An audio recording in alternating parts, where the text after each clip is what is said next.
కారడవులలో కనిపించావు,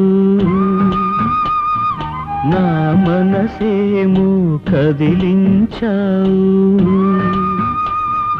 గుడిలో పూజారై నా హృదయం నీకై పరిచాను. ఈ అనుబంధమే జన్మది, ఉంటే చాలు నీ సన్నిధి.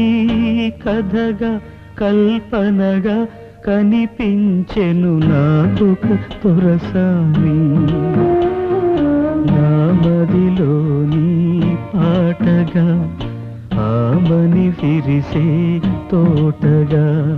లాలిలలో జోలాలిలో, లాలిలలో జోలాలిలో, లాలిలలో జోలాలిలో.